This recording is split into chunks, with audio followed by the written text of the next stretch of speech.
అస్సలం వాలేకుం 2024 మే 13వ తారీఖున జరగబోయేటువంటి సార్వత్రిక ఎన్నికలలో ప్రతి ఒక్కరూ తమ ఓటు హక్కును వినియోగించుకొని ఆ వినియోగాన్ని సద్వినియోగం చేసుకునే విధంగా రాష్ట్ర భవిష్యత్తును రాష్ట్ర ప్రగతిని కాంక్షించే పార్టీని నాయకుడిని ఎన్నుకోవాలని చెప్పేసి ఈ సందర్భంగా తెలియజేస్తా ఉన్నా. వ్యూహం లేని చోట కులం మతం బలంగా ఉంటుంది అంటారు. వ్యూహం లేని ఈ వైసీపీ పార్టీ కులాల మధ్యలో మతాల మధ్యలో చిచ్చుపెట్టి రాజకీయ ప్రయోజనం పొందుతామని చూస్తా ఉన్నారు.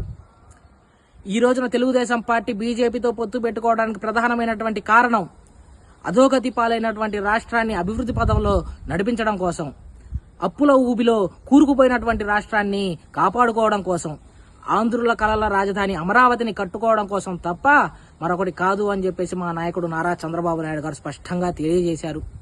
బీజేపీతో కలిస్తే 4% రిజర్వేషన్ తీసేస్తారు, సిఏఏ లాంటి చట్ట విరుద్ధమైన బిల్లులను ప్రవేశపెడతారని చెప్పేసి విష ప్రచారం చేస్తున్నటువంటి ఈ వైసీపీ పార్టీ నాయకులని మనం తిప్పికొట్టాల్సినటువంటి సమయం ఆసన్నమైంది.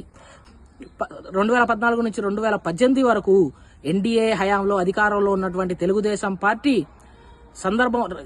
పార్టీ హయాంలో ఏ ఒక్క చోటైనా మైనార్టీల మీద దాడులు జరిగాయా? ఏ ఒక్క చోటైనా మత సామరస్యాన్ని విఘాతం కలిగించేటువంటి సందర్భం ఉన్నదా?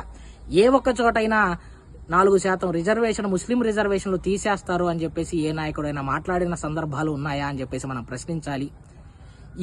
ఈ బీజేపీ పార్టీని 2014 నుంచి 2024 వరకు పరోక్ష సహకారం అందించి ఈ వైసీపీ ఎంపీలు కేంద్ర ప్రభుత్వం ప్రవేశపెట్టినటువంటి చట్టవిరుద్ధమైన బిల్లులను ఆమోదం తెలపలేదా, సపోర్ట్ చేయలేదా అని చెప్పేసి మనం ప్రశ్నించాలి.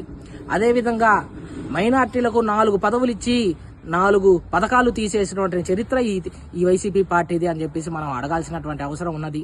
ముస్లింలకు రంజాన్ తోఫా లేదు, షాదీ ముబారక్ లేదు, కార్పొరేషన్ లేదు, కార్పొరేషన్ల నిధులు లేవు, స్కాలర్షిప్లు లేవు, లిటరసీ రేటు పెంచింది లేదు, డ్రాప్అవుట్ రేటు తగ్గించింది లేదు, హజ్ హౌస్ కట్టింది లేదు, అదేవిధంగా రాష్ట్రానికి అభివృద్ధి లేదు, పోలవరం కట్టలేదు, స్పెషల్ స్టేటస్ అడగలేదు, రైల్వే జోన్ తేలేదు, స్టీల్ ప్లాంట్ ని కాపాడుకోలేదు, జాబులు లేవు, జాబు క్యాలెండర్ లేదు, ఇన్ఫ్రాస్ట్రక్చర్ లేదు, ఇన్వెస్ట్మెంట్స్ లేవు, మద్యపాన నిషేధం జరిగింది లేదు. ఈ పార్టీకి, వైసీపీ పార్టీకి క్లారిటీ లేదు, ష్యూరిటీ లేదు, ప్యూరిటీ లేదు, హ్యుమానిటీ లేదు, స్పిరిచువాలిటీ లేదు, మానవ లేదు, మర్యాద లేదు. ఈసారి ముస్లిం మైనారిటీల ఓటు కూడా లేదు అని చెప్పి స్పష్టంగా తెలియజేయాల్సినటువంటి అవసరం ఉన్నది. ముస్లిం మైనారిటీల మానవ అభిమానం, ఆత్మగౌరవం, ఆస్తులను కాపాడేటువంటి నాయకుడు నారా చంద్రబాబు నాయుడు, కాపాడేటువంటి బాధ్యత తీసుకునే పార్టీ తెలుగుదేశం పార్టీ అని చెప్పేసి స్పష్టంగా తెలియజేయాల్సినటువంటి అవసరం ఉన్నది. కేంద్రంలో ఏ ప్రభుత్వం వచ్చినా, ఏ నాయకుడు వచ్చినా ముస్లింల మత సామరస్యానికి, కుల సామరస్యానికి విఘాతం కలిగించేటువంటి సందర్భాలు ఉంటే మొట్టమొదటగా ముందుండి పోరాడేటువంటి నాయకుడు నారా చంద్రబాబు నాయుడు గారు, పోరాడేటువంటి పార్టీ తెలుగుదేశం పార్టీ అని చెప్పి స్పష్టంగా తెలియజేయాల్సినటువంటి అవసరం ఉంది. ముస్లిం సోదరులు కూడా ఒకసారి ఆలోచన చేయాలి. మన బతుకులు మారాలి, మన లిటరసీ రేటు, అక్షరాస్యత పెంచుకోవాలి, డ్రాప్అవుట్ రేటును తగ్గించుకోవాలి, పబ్లిక్ అండ్ ప్రైవేట్ సెక్టార్లో ఉద్యోగం సంపాదించుకోవాలి. అదేవిధంగా వాల్యూ సిస్టమ్ ని కాపాడుకుంటూ రాజకీయ చైతన్యం కూడా పెంచుకోవాల్సినటువంటి అవసరం ఉన్నది. మన బతుకులు మారాలన్నా, బాధలు తీరాలన్నా, కష్టాలు పోవాలన్నా, కన్నీళ్లు తొడవాలన్నా తెలుగుదేశం పార్టీ నారా చంద్రబాబు నాయుడు గారు అధికారంలోకి రావాల్సినటువంటి అవసరం ఉన్నది. सारे मुसलमान भाइयों एक बार सोच कर देखिए, ये वैसीपी मुस्लिम का खिलाफ काम करने देख रहा है, ये वैसीपी की नफरत मुस्लिम का खिलाफ काम करने देख रहे, ये बेरोजगारी का बात नहीं करते, नौकरियों का बात नहीं करते, पढ़ाई लिखाई का बात नहीं करते, रोजी रोटी, कपड़ा, मकान, शिक्षा, स्वास्थ्य, सड़क, बिजली, पानी का बात नहीं करते. ये सिर्फ मुसलमानों के बीच में लड़ाई रख के ये अधिकार में आने देख रहे.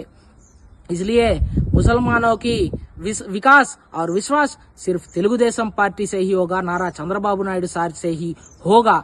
और ये जो भी पार्टी राष्ट्र का हो या देश का हो, जो भी मुसलमान के खिलाफ काम करते हैं, उनके खिलाफ काम करने के लिए, उनसे लड़ाई करने के लिए चंद्रबाबू नायडू साहब, तेलुगुदेशम पार्टी और हम तैयार है.